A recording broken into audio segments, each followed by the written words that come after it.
tal? Moi boa tarde, moi benvidos a Conexión Galicia, o seu programa de actualidade, de debate que facemos dende Madrid con xornalistas e comentaristas galegos residentes na capital. Son as 6:30 en punto, se nos ven pola Guedúas e un pouquiño xa máis tarde pola canle principal da Televisión de Galicia.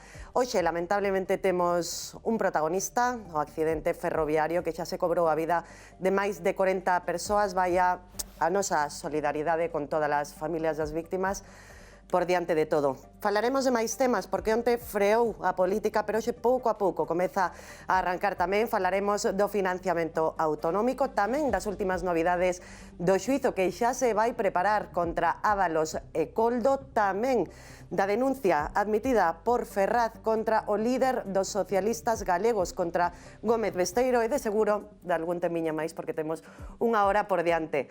Parabéns aos Enríquez, aos Fabiáns e tamén a quen máis, os Sebastiáns, que hoxe están de santo. E hoxe tamén celébrase un ano do segundo mandato de Donald Trump. Diso tamén falaremos ao longo do día. O día máis triste do ano foi onte, o Blue Monday en España, sentímolo. Así que hoxe xa non é, e hoxe celebramos o Día Internacional da Concienciación polos Pingüíns. Pilar Cernuda, moi boa tarde, como estás? Bien, outro día era el chicle, ¿no? O do chicle, sí? Hoxe temos pingüíns. Me parece un pouco ridículo sobre los días de todo, ¿no? De verdade que sí, por iso sempre procuramos atopar un, porque dicimos, celébrase todo aquí, verdad? Sí. Como estás? Bien, muy pendiente de todo lo que está pasando con el accidente que ha sido un espanto. Y bueno, hablaremos de Trump, de nuestro amigo Trump. Do noso amigo Trump. Seguimos na banda das Pilares, porque temos tamén a Pilar Falcón. Claro, que tal? hai que sostener todo o que nos ven encima. As Pilares somos fundamentales. Moi ben, encantada de empezar o ano aquí con estas cousas, tristemente con un accidente, pero fíjate, eu lembraba cando foi o de Atocha, e son cousas que a calquera xornalista lle queda marcada, non? Eu recordo aquel día como un dos momentos máis impactantes na miña vida profesional. E do de Angrois tamén falaremos de todos eses accidentes, porque faremos tamén un recompilatorio. Rafa Cabeleira, como estás? Boas Columnista tardes. de Grupo El Progreso. Pois ben, contento, porque eu teño apadriñado un pingüiño. En serio? Que se parece, sí, sí. Ves, ao final non estaba tan mal. Desas cousas que te paran pola rúa e che piden datos e acabas dando algo de cartos para apadriñar un pingüino. Non sei de que maneira eses cartos poden alimentar... Igual en sardiñas, non? Pero unha pregunta, onde vive, en Madagascar ou...? Non, supoño que vive no Ártico. A min dixeronme que vivía no Ártico. Pero mellor mudouse, quen sabe. Os precios estarán altos tamén no Ártico, non? O pingüín, Rafa. Diana Mata, como estás? Eu tamén son moito de pingüíns, parecenme moi elegante sempre en traxe.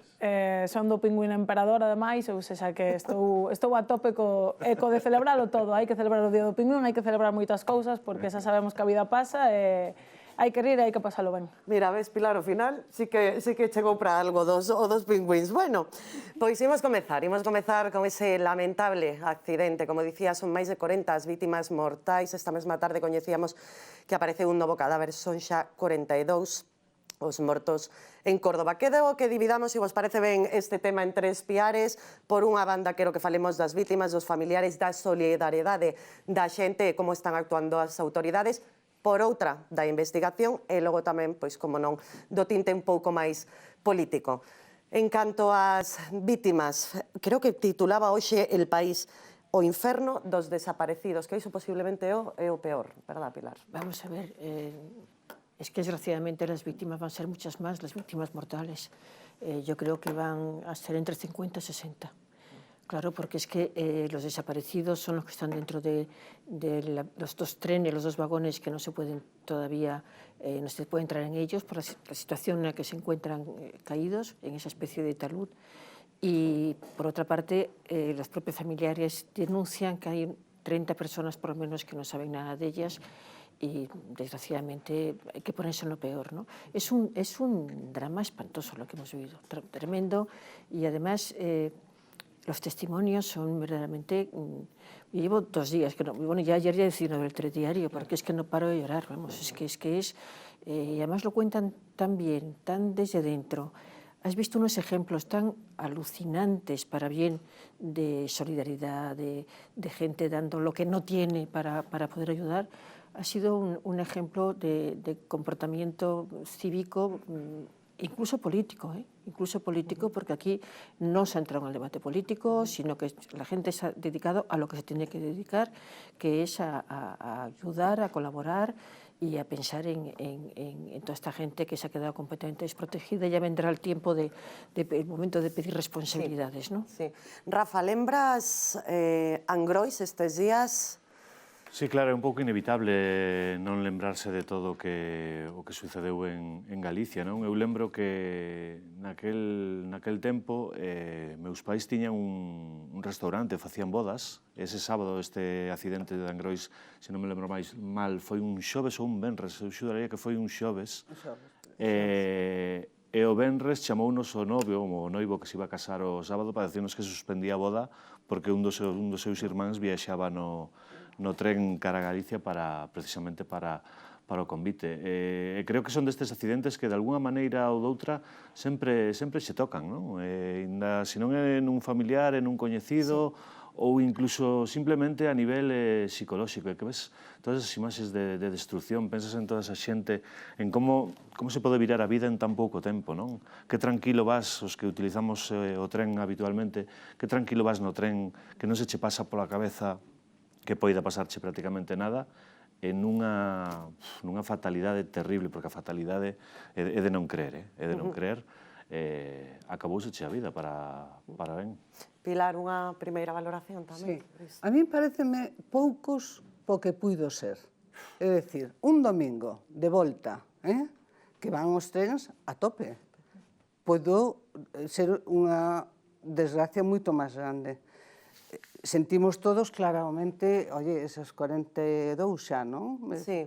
Eses 42, eses 40 e pico que hai de desaparecidos e denuncias que non aparecen de xente, pero se pensas o que puido ser o que foi, oye, é unha maneira de aliviar un pouco todo isto. E despois, a nivel profesional, cando traballas con tanta sentimento de carga emocional, ves os compañeiros como cubriron neste caso, eu lembrome, pois eso, do 11M, realmente hecho un traballo ben duro, Tes que controlarte moitísimo para estar á altura da profesionalidade e non deixarte levar pola emoción, porque claro, ven xente desorientada, buscando un familiar, outros que pois con sangre, etcétera, etcétera. Bueno, e tú ao mesmo tempo tes que olvidarte un pouco do que deso para facer o teu traballo.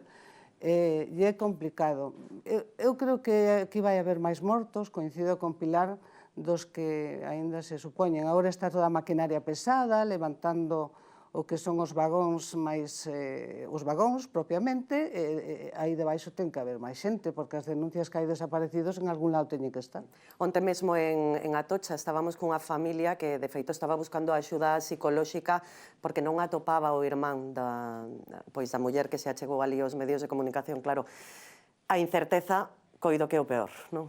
Eu penso que sí, a incerteza, o non saber, porque ao final, bueno, li agora justamente o informe do CID, do Instituto de Medicina de Córdoba, que dá as cifras un pouco actualizadas, que é un pouco esas 43 denuncias de desaparecidos. Hai que lembrar os mortos, as familias dos mortos, por suposto, pero, bueno, eles xa saben o que pasou, o non saber, o chamar un teléfono e que non o colla ninguén, o ir de hospital en hospital. Eu coido que para os galegos é imposible non lembrarnos do que pasou en Angrois. Eu estaba en Santiago, lembro o silencio, lembro ir a doar sangue porque non había reservas suficientes, e isto é unha cousa que España sempre vai á cabeza, porque de repente de súpeto saía xente pedindo doacións en Córdoba e de repente xa están todas as reservas cubertas. Hai que buscar un raio de esperanza e un raio de luz. O que pasou é unha desgracia, é un accidente que a mala sorte, todo o que podía haber pasou. Penso que é un momento de mostrar solidaridade, agarimo, pouco a pouco intentar sacar a xente que todavía este aí o máis cedo posible. E pouco máis hai que dicir dunha desgracia que penso que vai marcar tamén a historia do país. Fíxate que estamos tamén asistindo a unha dualidade que a min me chama moita atención. Mentras vemos a solidaridade, sobre todo, que ven de xente, de desconocidos, de individuos que non coñecen a ninguén de que estaban nos trenes e foron capaces, incluso algúns, de darlle o seu propio calzado para que poderan camiñar, tamén nos estamos atopando con empresas que teñen os poucos escrúpulos de intentar sacar ganancias deste tipo de desgracias, non? Estou me referindo a empresas de transporte, de alquileres de coches... Os avións? Sí, de aerolíneas, que aproveitan este feito para subir os precios dos viaxes estes días. Eso me parece terrible. Terrible. Eso debe estar penalizado. Sí, ese é o debate que xurde agora, non? Se pode lexislar de algún xeito para evitar que ante unha catástrofe así, pois alguén saque rendemento, non? Por exemplo, de diñeiro público que non recibesen nin un euro máis. Si reciben algún tipo de axuda ou algún tipo de aporte por parte de tal, estaría ben que non recibisen nin un euro máis as empresas que se demostren que están aproveitando este feito para aumentar as súas ganancias. Fíjate, sí. Pero yo prefiero quedarme con la cantidad de gente que dejó, y taxistas también, y que pusieron a su disposición para quien hiciera falta. Bueno, aquel que tenía un vendedor de la 11 con un cuart que estuvo, y bueno, gente dando las gracias, que los dos taxistas que hay en el pueblo que no pararon. Non pararon, non é verdade. Claro, es decir, que en vez de los 2 o 3 casos de inmorales, de tipos absolutamente que no hay por dónde cogerlos, la verdad es que la inmensa mayoría tuvo una solidaridad absoluta, ¿no? Hoxe mesmo chegaron os reis á zona pois máis afectada e a raíña Leticia quixo agradecer a Julio. Julio é un rapaz de 16 anos, seguro que xa o viron nestas últimas horas. Foi o primeiro en chegar ao lugar dos feitos e foi o primeiro en traballar, escoiten. Y yo y mi amigo fuimos corriendo los dos, llegamos de los primeros y allí pues intentamos sacar a la gente que podía más o menos moverse e intentamos sacarla como pudimos y hasta que luego ya llegó todos los cuerpos de policía, bomberos y ya pues ellos más profesionalmente se encargaron, pero nosotros lo que intentamos, bueno, lo que hicimos fue sacar a algunas personas y acompañarlas hasta aquí para que les curaran y la atendieran. 16 aniños, Pilar Falcón. Qué bonito, ¿eh?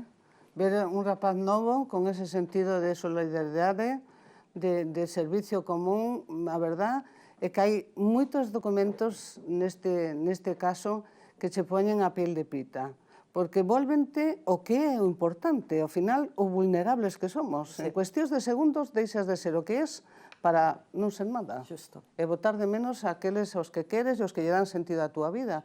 E estes documentos son realmente impactantes. É a parte bonita do xornalismo nun suceso, o sacar esa alma da xente. E fíxate que moitas veces temos esta tendencia a criticar a xuventude, non? Sempre nos entra esta cousa de señoros maiores, de decir os rapaces novos non traballan, os rapaces novos non colaboran, os rapaces... E xo vimos cando pasou o da Dana de Valencia, Tamén. que precisamente foi moita... Esa cadea de voluntarios, verdad? Xuventude como colleu esa... Sí.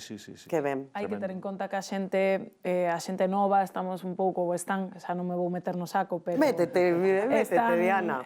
Están un pouco denostados, non? Todo o tempo relacionase, só lles interesan as redes sociais, só lles interesan, pero ao final, se o pensades, o colectivismo só existe xa na xente nova. Somos os únicos que temos un grupo de facer algo, ben xa por intereses comuns, ben xa porque tes un movimento que te apaixona, é a xuventude ao final a que o move todo. Entón, este exemplo é o mellor de todos. Ao final, estás ali e faz o que podes. Con 16 anos que vas facer, pois intentar axudar e deixarte, e non pensar, tamén a inconsciencia da xuventude é moi importante nestes casos, porque o mellor colle unha persona un pouco máis maior e pensa, ui, non vou ir porque igual pasa... Si, este rapazo que dicía que non pensara, que o corpo non lle deu tampouco tempo a pensar, que se lanzou ali a inconsciencia a veces. E ali foi. Bueno, imos xa coa investigación, porque o que é un feito é que existía unha fenda de 30 centímetros na vía. O que hai que saber é se esa fenda estaba antes, a causa do accidente, ou despois, consecuencia. Así falaba nestas últimas horas o ministro de Transportes. Incluso si fuera primero la rotura de carril, también habría que averiguar por qué. ¿Por qué rompe un carril de acero macizo? Insisto, ahora mismo podemos especular sobre muchas cosas, pero tenemos que esperar a... Os técnicos alertaron de numerosos problemas na zona, pero insisten dende o goberno que o investimento pois era o adecuado nesa área. Bueno, hace mucho tiempo que se está diciendo que que están fallando los trenes en España en los últimos meses, los últimos años, y el propio ministro dice que este es un problema de que hay más competencia y por tanto hay más trenes en las vías, y también había un problema de actualización de los medios con los que están trabajando, ¿no? O sea, que él mismo lleva tiempo reconociendo que había que esforzarse más por poner las vías. Y hoy mismo hemos visto cómo ha habido... se han cortado viajes a Cataluña, fundamentalmente a Gerona, porque igual había habido un problema en una vía. Es decir, España, que teníamos una alta velocidad, y no alta velocidad, sino la habitual, pues muy bandera de transporte eficaz, pues llevamos ya un tiempo en que se estaban viendo retrasos, averías, falta de reacción ante trenes que no llegaban a su destino porque no tenían los medios, había averías que no se podían solucionar sobre la marcha, y esto vuelve a poner en primer plano esa polémica que se prolonga hace mucho tiempo. Pero yo confío que los investigadores son serios y sabremos algo en cuanto empiecen a trabajar. En este momento la prioridad es atender a las víctimas, pero es evidente que aquí hay que hablar de lo que está pasando con Renfe en España, y también con el trato que están recibiendo a las compañías extranjeras que están ahora actuando en España. Douche agora a palabra, Rafa, pero que temos unha última hora. A Garda Civil prohibiu aos técnicos subir os trens despois de aparecer un corpo sen vida, do que non se tiña constancia previa, escondido no porta equipaxes do Irio. Este é o morto número 42, é unha persoa da que non se tiña constancia. Rafa. Sí, a ver... Tamén que duro, que ninguén reclamara a esta persoa. Sí, moi duro. Bueno, haberá que saber de que maneira entrou nese tren, non? O mellor, incluso de maneira ilegal, supoño, se iba dentro dun guardamaletas. Pero eu tería moita cautela en relacionar todos os problemas que está tendo Renfe precisamente con un accidente como este, non? Porque creo que son temas que poden ser temas que non teñan nada que ver. Eu creo que aquí estamos a falar dunha auténtica traxedia, dun suceso que pode pasar unha vez nun millón, que xusto no momento no que un tren se sae da vía aparezca outro e o leve por diante, e todavía tampouco non está moi claro que a causa sea por culpa simplemente do trazado, non? Haberá que ver como se relacionou ese tren coa propia vía, non está nada claro. O que sí me chama a atención unha medida que tomou o goberno esta tarde, non? Que deciden que en un tramo creo que de 150 kilómetros entre Madrid e Barcelona deciden baixar a velocidade a 160, creo que é, cando os condutores de Renfe pedían baixala a 210, creo que era unha cousa. Entón, a min aí sí que me entra esta dúbida de preguntar, bueno, si a rede viaria está ben, por que a baixan?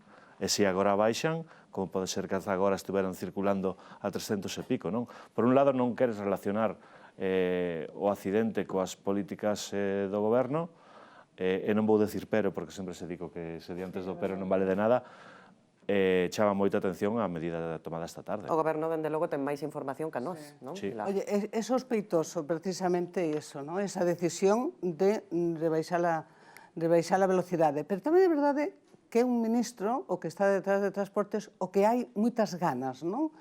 Por moitos lados, de meterlle man.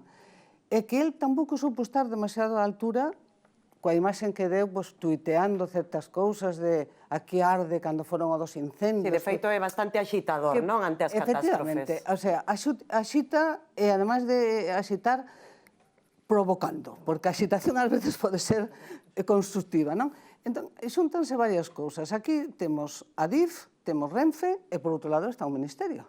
En Adif, a empresa de Adif, que vai máis ou menos a controlar ou a investigar, depende do Ministerio.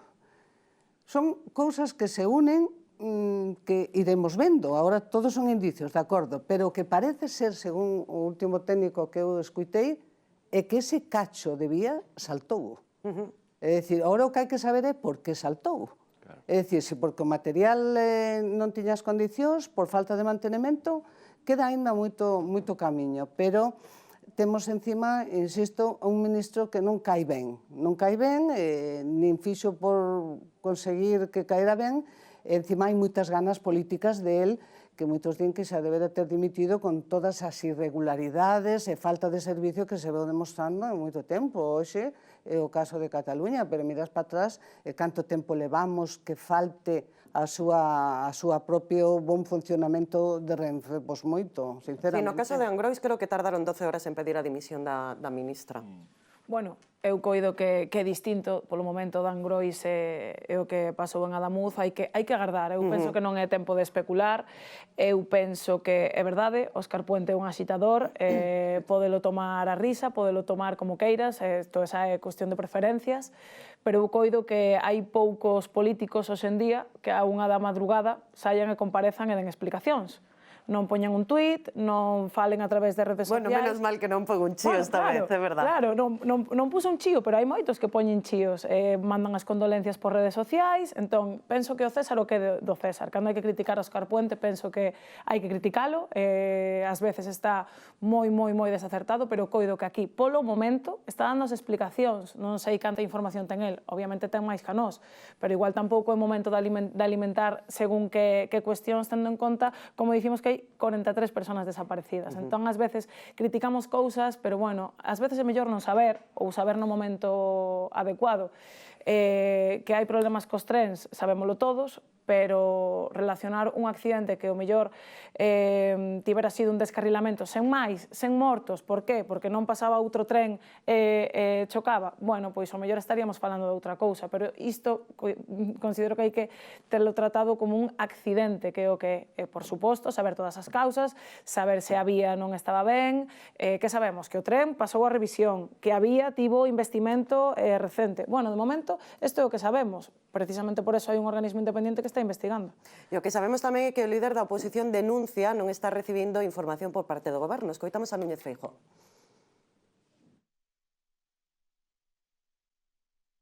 Yo no he tenido ninguna información del gobierno, ni directa ni indirecta. Es decir, el gobierno no nos ha dado ninguna información. La información que tenemos es a través de la Junta de Andalucía y a través de ustedes, de los medios de comunicación. Igual sería un bon momento para unha chamada entre o presidente do goberno e o líder da oposición. Si se le pone.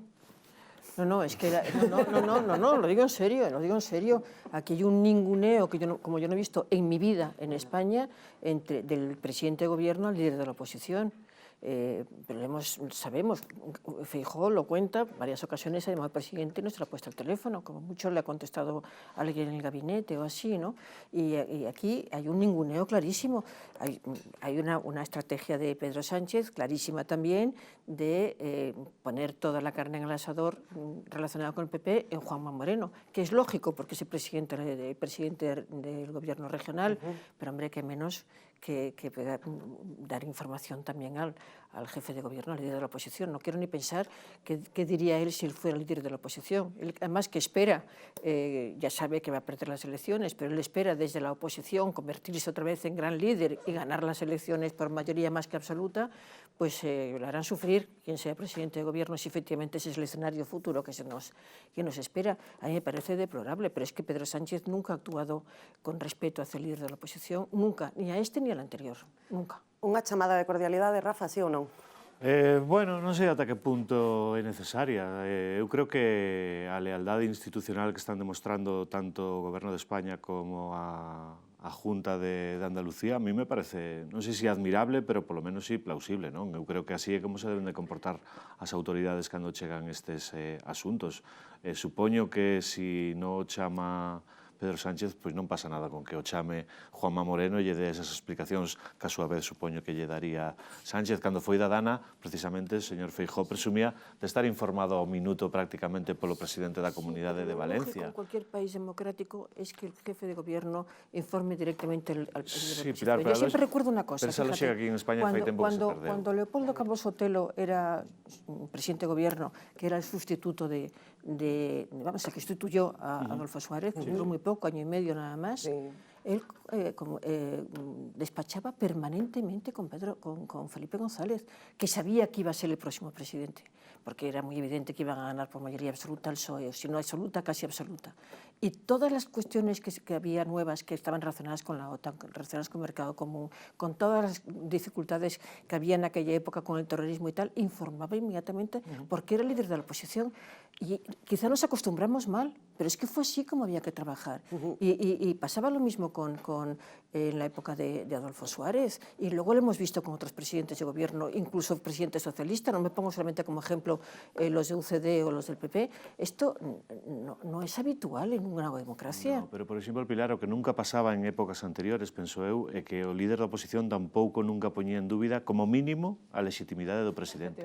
E iso é algo que agora xa fai tempo que saltou tamén polos aires. Yo nunca he oído a Feijóo, nunca, y mira que delante de mí se le pregunta mucho, que no fuera un presidente legítimo. Lo que sí dice es que ha tenido que gobernar después de perder las elecciones, pues bueno, acudiendo a partidos con los que él juró que nunca iba a gobiernar, pero nunca ha dicho que no sea un presidente legítimo, nunca. Y delante de mí se le pregunta muchas veces y nunca ha dicho que no fuera legítimo. Se lo ha dicho desde personalidades de su partido, pero él nunca. E desde vos sí, por supuesto. É fundamental que se leven ben o presidente e o líder da oposición. Tienen que querer los dos, Pilar. Claro, pero quero dicir, eso é fundamental para moitas cousas, non é un tema xa de política. Ao final resulta que son relacións humanas, e aquí non hai relacións de cordialidade nin deseo, porque por un lado non hai concepto de Estado. O presidente que temos non ten un concepto claramente de Estado, de servicio ao Estado. Non o goberno, nin os seus. Entón, esa relación persoal que podía solventar moitísimas cousas das que non vamos pa diante, non existe. E aínda que foran discrepancias políticas, se se levaran ben, se houbera unha certa armonía ou sintonía, pois as cousas irían moitísimo mellor. E ningún dá o paso, e así seguimos. Diana. A ver, unha chamada, bueno, é que o teléfono funciona nas dúas direccións, non? Se ti queres información tamén podes chamar ao presidente do goberno. Digo eu, aquí temos unha cousa moi clara. Estamos ante unha desgracia que está xestionando, neste caso o Ministerio de Transportes, Goberno Central e o presidente da Junta de Andalucía. E ti preguntas a Juanma Moreno Bonilla e di que a comunicación co goberno é permanente dende o primeiro momento que está moi satisfeito. Preguntas a Óscar Puente, que é o interlocutor do goberno, e di exactamente o mesmo.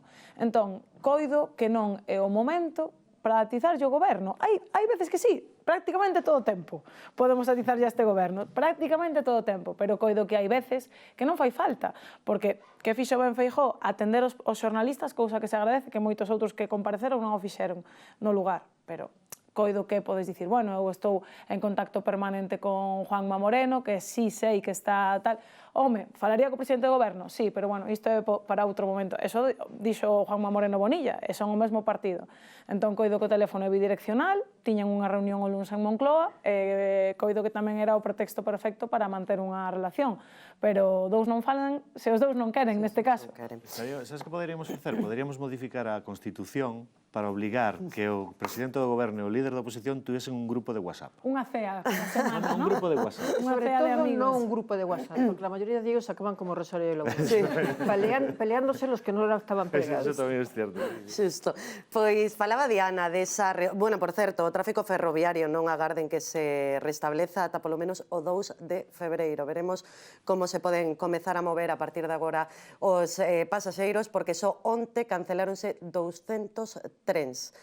O goberno insiste en que porá un plan en marcha, veremos cal en nos vindeiros días. Bueno, falaba Diana desa reunión, a reunión que se ia celebrar este luns entre Pedro Sánchez e Núñez Feijóo, era para tratar a política exterior, pero de seguro tamén algunha palabriña sobre financiamento autonómico caería, e sobre todo despois da debacle da reunión entre a ministra Montero e os presidentes autonómicos. Un auténtico fracaso o mércores pasado. Fíjate, si hablas con especialistas en financiación, y no políticos, sino con especialistas, te dicen que el proyecto que ha presentado el gobierno verdaderamente es inteligente a tomar en cuenta, porque utiliza una serie de parámetros para aplicar de manera que pero claro, esto no es, aquí hay tantos habitantes, les damos tanto dinero, o esta aporta tanto. No, hay muchos más parámetros. Y dice que está bien elaborado elaborado y concienzudamente, y que si se aplicara pues sería verdaderamente justo. Lo que te dicen a continuación es que lo han presentado, pero que no lo aplican en absoluto. Es que quieren tanto para Cataluña, tanto para Cataluña, tanto para Cataluña, y los demás no les importa. Entonces, si se han hecho un proyecto que está bien elaborado y con cabeza y con criterio, pero luego lo que quieren es, bueno, esto, Cataluña tanto. Claro, es absolutamente injusto, es absolutamente, que una vez más, me cuesta esto permanecer en el gobierno, que estos señores tengo que darles tanto dinero, y a los de el PNV con más competencias que nunca habíamos dado. Y esto evidentemente está provocando la desigualdad en los territorios, tanto la desigualdad respecto a competencias en cuanto a administración del dinero público, como a que a Cataluña le va todo, va todo. Entonces, vamos, es que no nos merecemos esto. No nos merecemos los españoles que tengamos un presidente de gobierno que está comprando su permanencia en la Moncloa a costa de utilizar el dinero de todos nosotros para favorecer a quienes le están apoyando. Parece que eso es un escándalo, vamos. É que posiblemente esa reunión entre Sánchez e Junqueras dinamitou ese Consello de Política Fiscal e Financiera, non? Bueno, non lle tiña moita esperanza xa, non, é que eu penso que si estaba sentenciado xa nada máis nacer. Eu creo que agora mesmo no clima político que vivimos en España é imposible alcanzar ningún tipo de acordo, e sobre todo un gran acordo como este, máis tendo en conta que o poder autonómico que acapara o PP, non? Estamos nun choque permanente entre PSOE e PP, e así... Bueno, pero desta volta as comunidades do PSOE tampouco están de acordo con este modelo, non? Hagas Cataluña. Estou de acordo con iso. O único que ia decir é que eu, como galego, o que esperaría é que o meu presidente fose aí a buscar o maior beneficio posible para Galiza. Isto de intentar chegar a un punto común no que todo sexa bo para todos os territorios españois, bueno, iso está moi ben, para iso está o presidente do goberno, para iso temos un goberno central, pero eu creo que o presidente de Galicia ten que ir a sentarse a buscar o mellor para os galegos. O conselleiro de Facenda, que estivemos con el despois dese Consello de Política Fiscal e Financiera, dixo, pois foi dos que máis explicacións deu aos medios, dixo, imos seguir negociando. Pero, en paralelo, este domingo celebrouse un cónclave do Partido Popular onde todos os presidentes autonómicos firmaron un documento, a Declaración de Zaragoza, e isto foi o que dixo Núñez Feijóo. Que un inhabilitado por malversar fondos públicos, que no gobierna en ninguna comunidad, acaba de ser nombrado ministro de Hacienda del Gobierno de España. Bueno, está claro que o que doe o papel de Cataluña. Bueno, pero é que este é o nivel que temos, é o nivel que temos desde hai tempo. Non temos os mellores facendo política. Non, para nada. Para nada. É dicir, compensa estar na política se eres un bon profesional e non te sometes ás normas que descoñecemos incluso os xornalistas, pois parece ser que non tes cabida. Entón, vai entrando xente que ten máis relación casi cos xuzgados que con outra vida profesional ben realizada e ben feito. É o triste do que temos desde hai uns anos.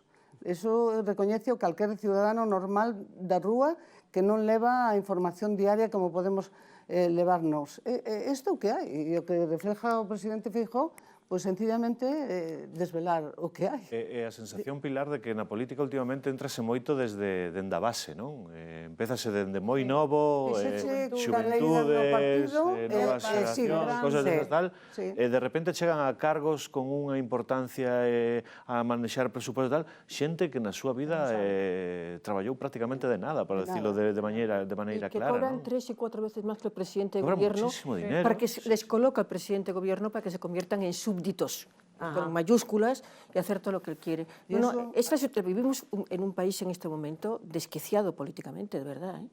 Y desde ese punto de vista del gobierno es inconcebible lo que está pasando. Diana. Coido que afecta a todos os partidos, non solamente os partidos do goberno, coido que a política xa non é unha carreira, pero unha carreira de fondo, pensando nos cartos nada máis, ou non en formarse e facer o ben para a sociedade. Isto creo que é unha cousa que deberíamos replantexarnos como sociedade. Respecto ao financiamento, eu estive na roda de prensa que fixo a ministra Montero, moi didáctica, a verdade é que eu non sei moito de números, pero estaba aí seguindo número a número e dicía, home, todo encaixa, é perfecto. Despois, unha semana máis tarde, fomos á roda de prensa das comunidades e de repente non encaixaba ningún número. A ver, non pode ser. As contas teñen que sair, non? A matemática ten que ser exacta. Eu estou un pouco con Pilar e un pouco con Rafa, porque coido que é, según moitos economistas, un bo modelo. Que pasa? Que a xente non lle gusta que ven por Cataluña, pero eu penso que a min dame igual por onde veña. Son 587 millóns máis para Galicia. 587 millóns máis para a sanidade, para a educación, para a Xunta de Galicia, para os galegos. Non sei, igual se deixamos un pouco ao lado... Hai que pasar polo aro? Sí, eu penso que ás veces o fin justifica os medios. A min non é a primeira vez España e todos os países móvense porque un se move. A sociedade móvese porque un se move. Claro, que pasa? Que aquí xa lle metemos, claro, xa se miramos para atrás, claro. Foi Junqueras a Moncloa. Junqueras non cae ben, Junqueras non gusta, Junqueras está inhabilitado, Junqueras estivo preso. Sí, xa o sabemos, e xa pasou. E van seguir aí, nos guste ou non nos guste. É un partido, Esquerra Republicana é o seu líder. Xa está, igual que Puigdemont maneja as cordas dende Waterloo, mentres teñamos este presidente do goberno e teñamos estos socios parlamentarios, é o que hai. Entón, que podemos facer? Conformarnos? Perder cartos? Non condonar a nosa deuda? Non ter máis presuposto? Home, non sei, é que parece que os únicos espabilados son os catalanes e os vascos. Tamén poderíamos espabilar os galegos un chisco. ¿Sabes lo que pasa? Estoy completamente de acuerdo contigo. Pero es que ni siquiera puedes estar seguro que vaya a recibir Galicia esos 540 millones de euros. ¿Por qué? Porque no hay presupuestos del Estado. Y estamos teniendo un presidente de gobierno que está todo el día prometiendo cosas, todo el día, y es mentira, no lo va a cumplir, empezando por el famoso Banco Soberano. Es que no lo puede crear, es que es mentira. Entonces eso es lo que te revienta, es decir, es que encima está vendiendo que vamos a tener subvenciones, que vamos a tener ayudas de los fondos europeos, que... No, sí es mentira todo. Primero, usted no puede mover una serie de partidas porque no tiene el presupuesto aprobado, con lo cual no lo puede hacer. Y eso mismo usted lo sabe perfectamente porque es doctor en economía, doctor con muchas economías, pero es doctor en economía. Por lo menos sabe de economía más que yo, creo que sabe más que yo. Entonces, y sabemos perfectamente cualquiera, los que somos analfabetos económicamente, sabemos muy bien que sin presupuestos tú no puedes disponer el dinero. Y está el día entero, sobre todo desde que han terminado las Navidades, porque tiene ahora tres elecciones regionales más. Y está con el agua al cuello porque además sus candidatos están que no pueden más porque están siendo castigados por un presidente que les ha contaminado, que ha envenenado sus candidaturas. Y sigue, bueno, ya lo del Banco Soberano es que, vamos, están los economistas que te dicen, pero ¿cómo es posible que puede contar una trola tan monumental? O sea, nos engaña permanentemente con el tema del dinero. Sobre todo engana ou le van ganando a moitos dos seus socios, porque eu creo que podería facer unha listaxe aquí de promesas incumplidas de Sánchez aos seus propios socios, bueno, claro. Pero promesas xa da primeira legislatura que eles tamén o fan a listaxe, por iso agora están apretando, que todavía ten sin cumplir. Sánchez é un fenómeno en esta maneira de facer política, non? Cando se di Sánchez vende o Estado a cambio de... En realidad casi nunca vende nada, porque casi nunca... Nunca o chega a vender. Vende fume. Fai a promesa, pero despois non vende nada, en realidade. É que, para empezar, ni siquiera o seu partido lle preguntou se se podía aliar cos que salió ao final. O sea, que para empezar, de todo o feito, solo decir que o financiamento non entrará en vigor hasta o 2027. Quere decir que ten plazo longo para seguir ganando tempo, que é o que lle interesa ao presidente Sánchez. Tal cual. Imos con dous protagonistas deste programa, de todos os programas, Ábalos e Coldo. Ábalos e Coldo, o Supremo pronunciouse nas últimas horas, mantéñenos no cárcere, na cadea, por qué? Porque hai un alto risco de fuga.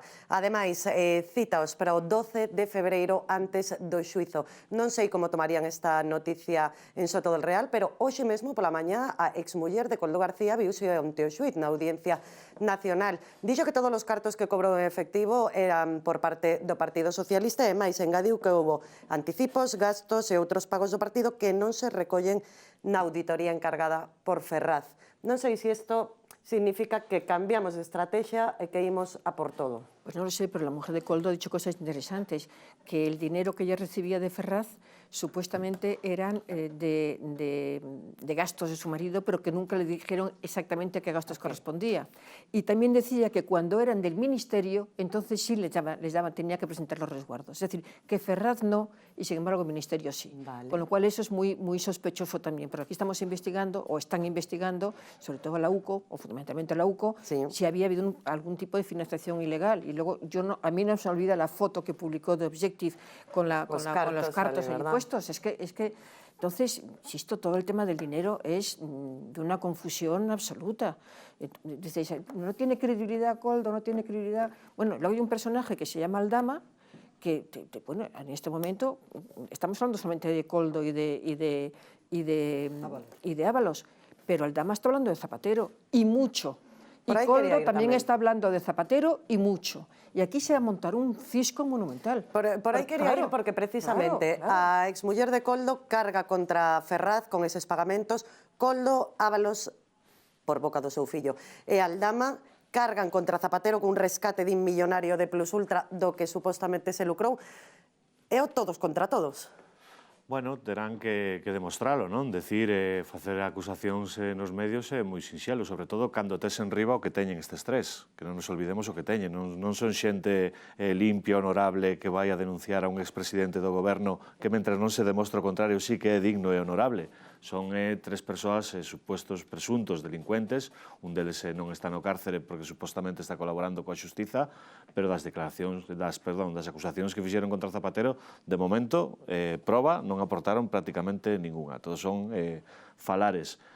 Estamos todavía esperando aquela famosa mina de ouro, non? Que decían que tiña en Venezuela, cousas así. La mina de oro en Venezuela te la enseñan, ¿eh? Sí, pero la tienen.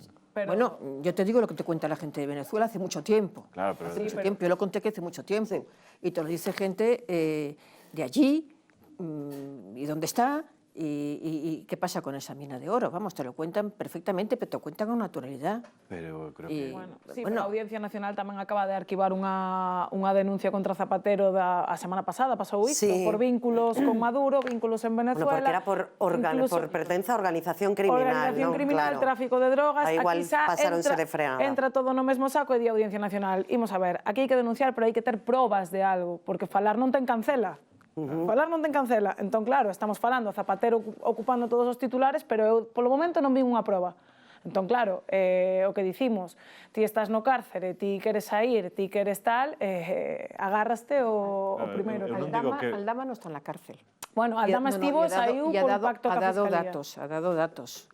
Pero con Zapatero de momento non hai ninguna proba bueno, no, porque, entre otros momentos, porque las pruebas están en Venezuela o en Dominicana alguna, pero todo en Venezuela. Y en Venezuela, de momento, vamos a ver, porque aquello está muy embarullado, porque su protectora fundamental es Delcy Rodríguez. A ver cuánto tiempo puede durar Delcy allí, ¿verdad? Pero por eso te digo, pero el oro lo manejaba, toda la zona de las minas de oro lo manejaban los hermanos Rodríguez, o sea que... Oye, pero Zapatero acaba de recoñecer que él cobrou por unha empresa, que coincide que a empresa das fillas. É dicir, por un servicio de asesoramiento e tal.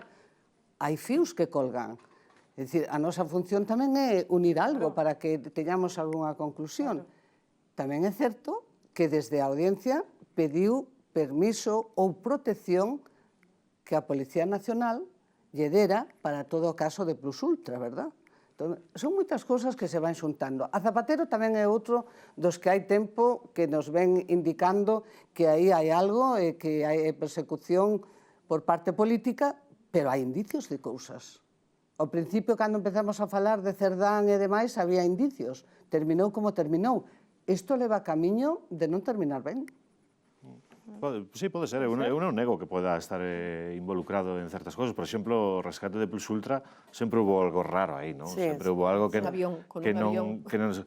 Pero claro, eu de dar ese paso a relacionar a Zapatero con todo isto ou creerme os contos que vai contando Aldama, por certo, na televisión, porque Aldama agora mesmo é prácticamente un tertuliano estrela en algunhas televisións.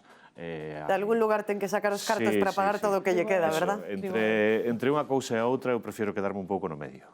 Bueno. Haberá tempo de si se confirma algo desto a atizarlle duramente ao señor Zapatero, máis coñecido como ZP. ZP. O día 12 de febreiro está a vista esa previa antes do xuizo. Non sei se teñen que acudir Ábalos e Coldo. Bueno, mínimo os Entendo abogados, que sí, ¿no? Mínimos abogados, o novo abogado, novo de Xosé Luis Ábalos tamén ten Non que lle acudir. duran nada, Non lle duran nada, pero bueno, duran as parellas. Non, Sí. é broma. No, pero non sei, o que teñen que facer os abogados aí son esta que se chama cuestións preliminares, expoñer o caso, o xuiz, o letrado terá que decidir, o magistrado terá que decidir se efectivamente vai ao xuizo, que previsiblemente será así, o outro día tamén tiñan que decidir a posta en liberdade na sala do Supremo, non houbo ningunha dúbida, nin por parte da Fiscalía, nin dos magistrados. Isto é claro que teñen que, para eles teñen que seguir no cárcere, o risco de fuga entenden que é maior, o risco de destrucción de probas tamén. Todo pinta que o 12 de febreiro pois teremos a data para abril, o xuizo máis mediático do ano, probablemente, o caso Mascarillas. E esta muller de Ábalos é a mesma que estuvo traballando en Adif, correcto? Que muller de Ábalos? No, muller de esta Ábalos é que a ex-muller de Coldo, non? A de Coldo. Está, claro, é que son tantas... Coldo, sí, A de son Coldo. tantas... Sí. Patricia Uriz, a de Coldo. que xa sí. un se perde, Sí, pero efectivamente hai unidas moitas cousiñas que ao final son as mesmas que imos falando de unha vez para outra. É dicir, Las hijas de Ábalos, que nos hemos dejado tamén de lado, las Tamén, hijas de Ábalos, tamén.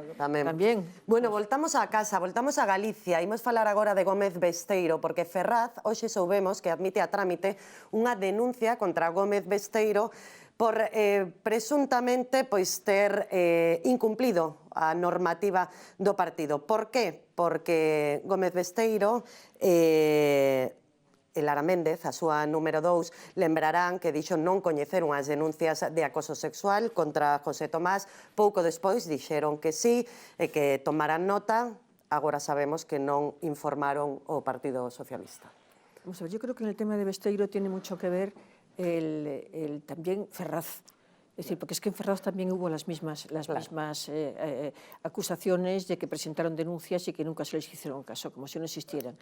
Entonces hay que tener mucho cuidado con meterse con un líder regional, no vaya a ser que cuente, oiga, ¿y qué pasa en Ferraz, que es la Dirección Nacional Federal? Yo creo que tiene mucho que ver. Ahí hay un clima en este momento en el PSOE absolutamente confuso, complicado y con la gente sobre todo las mujeres, Claro. están absolutamente soliviantadas con todo lo que está pasando allí, porque son conscientes de que efectivamente ha habido denuncias y que no se les ha hecho ni caso. Rafa, as mulleres do PSOE, as mulleres do PSDG, en feito, están todas a unha. Vouche dicir unha cousa, hai de todo dentro das mulleres do PSDG, hai mulleres do PSDG que levantaron a voz firmemente como a alcaldesa da Coruña, Inés Rei, e hai outras que de momento ainda non dixeron nada. Moitas das diputadas que están no Parlamento Galego con Gómez Besteiro, de momento non sabemos que opinan sobre todo este caso. É algo que a min me chama moitísimo a atención e creo que é un caso que para min, desde o meu punto de vista, desde a miña exixencia moral que eu lle fago aos meus líderes, para min o invalida absolutamente para seguir sendo o líder dos socialistas galegos. Outra cousa é como se move ou como suele funcionar o Partido Socialista Galego, non? O PSDG, esa dicotomía que hai entre Coruña e Vigo, que parece que non pode ser ningún coruñés, ningún vigués, entonces hai que buscar un en Lugo, este tipo de cousas que son un pouco estranas. Pero eu de verdade sinto moito por él, porque é unha persoa que lle teño un certo aprezo, pero creo que Besteiro está, despois deste caso, absolutamente invalidado para seguir sendo líder do socialismo galego. Iso parece, e non? todos homes de confianza do presidente do goberno. É dicir, tanto o presidente da Deputación, alcalde de Monforte de Lemos... Bueno, que aínda segue sendo...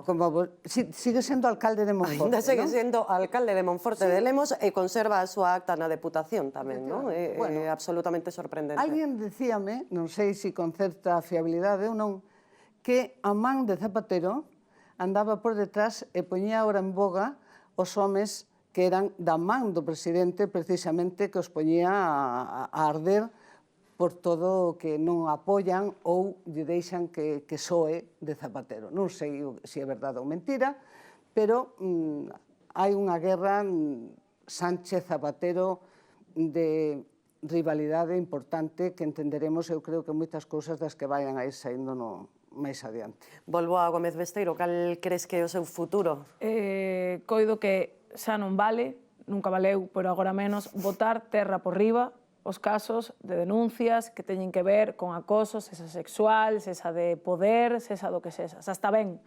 E máis, se ven dun partido de esquerdas, dun partido que se autodenomina feminista, xa está ben, xa chegou. Entón, se ti tapaches, non o sei, pero saberémolo, se ti tapaches que se abusou do poder, que houbo algo aí, se ti o tapaches, ti non podes, vamos, non tes que ter nin a cara de sair pola tele para dimitir ou só podes pedir perdón, é o que che queda. É o que che queda a Besteiro e a todos os políticos, que son moitos neste país, e non só do Partido Vermello, de todos os partidos, os que teñen que mirar este refrán. Penso que na política é o máis aplicable, non? Cando as barbas do veciño ves cortar, pois aquí todo o mundo debería empezar un pouco a mirar o que fai, a respetar e a tratar con dignidade e respeto as mulleres. Eu só quería apuntar unha cousa máis, da mesma maneira que digo isto, digo que é de valorar as firmas de todos os homes e mulleres que firmaron ese manifesto prácticamente contra a súa propia dirección, non? Os hai de todos, hai moitas mulleres, hai tamén moitos homes, e iso é digno de valorar, atreverse a dar ese paso a decir, por aquí non, isto non se pode consentir nun partido como o noso, non? Pero Sánchez se fuma un puro. Sánchez, vamos, pero si le hemos visto... absolutamente demoledora. No, pero vamos a ver, lleva en el gobierno desde el año 17 y bueno, anda que no ha habido manifiestos, declaraciones de personas cercanas a él, y lo que ha hecho es intentar machacarlos vivos, empezando por Lambán, el pobre, porque tomó la decisión de presentar su candidatura, y bueno, y en otros dirigentes regionales que se empeñaron también, bueno, Paje. Es decir, no soporta que nadie le vaya a la contra. O el periódico El País, que a los 2 días de ser el presidente de gobierno automáticamente se cargaron a la cúpula y sobre todo Rubalcaba, que estaba en el consejo editorial, lo echaron. Es decir, es que él no admite que nadie se le ponga enfrente. Por eso Besteiro? Claro, Besteiro, admíteo. Bueno, es que lo puso él. Es que lo puso él. En Galicia sabemos todos muy bien la lucha por el poder que hay entre, a veces hasta la misma provincia, a veces hasta la misma ciudad, como pasó con los caballeros, bueno, y en Vigo con los caballeros. Es exactamente igual, la misma ciudad y la misma familia, casi. É tremendo. Hai un movimento de protesta, eu diría. Eu creo que no enxambre empezas a mover cousas. É dicir, Sevilla está creando esa plataforma. Revilla no entendía nada. Claro, me equivoco. Sevilla, o ministro de Administraciones Territoriales, pois o exministro agora está facendo esa plataforma e cada vez se vai unindo máis. Bueno, con pouco éxito por agora. Non sei en que terminará, pero sí que se move algo, polo menos. Que ata hai nada non se movía, ou non parecía, non vías que houbera algún movimento en contra de... Sí, pero Jordi Sevilla yo creo que no quiere hacer una plataforma contra Pedro Sánchez. ¿No? No, o sea, él no quiere una plataforma con nombres. Él lo que quiere es que haya un movimiento crítico contra él. Y que diga, oiga, mire usted, es que el partido no se puede estar dirigido de esta manera, ¿no? Y que estén ahí, y hay gente joven, y hay gente, y además él apuesta mucho por la renovación, pero no está en, hay que echar a Sánchez como sea, que sería efectivamente una oposición a su partido.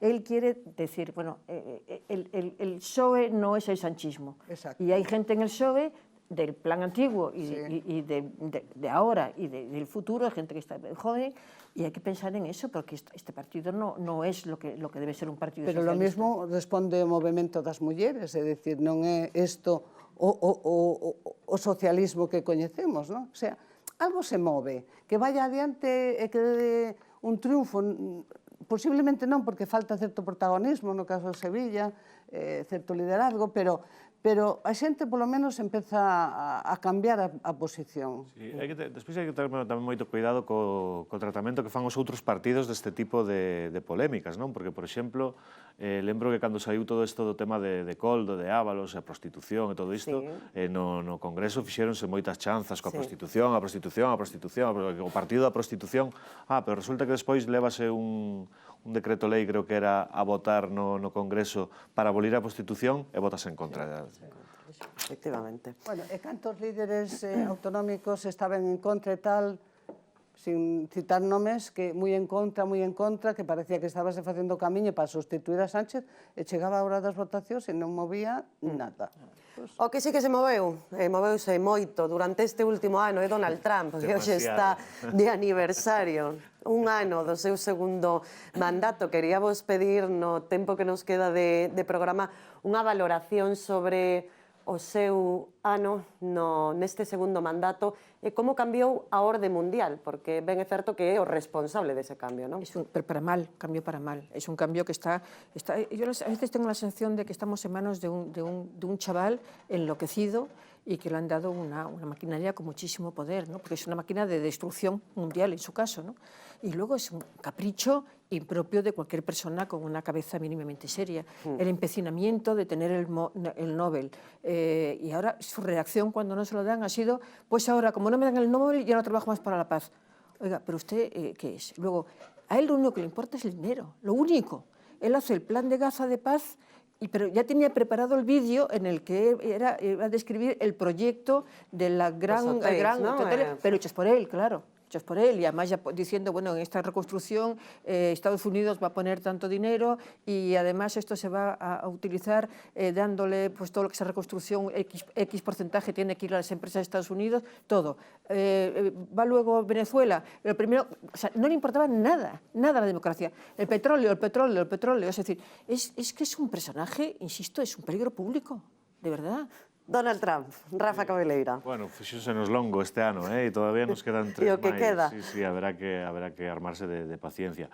A ver, para o mundo é un grave problema Donald Trump, pero eu penso que sobre todo é un problema para o propio Estados Unidos, non?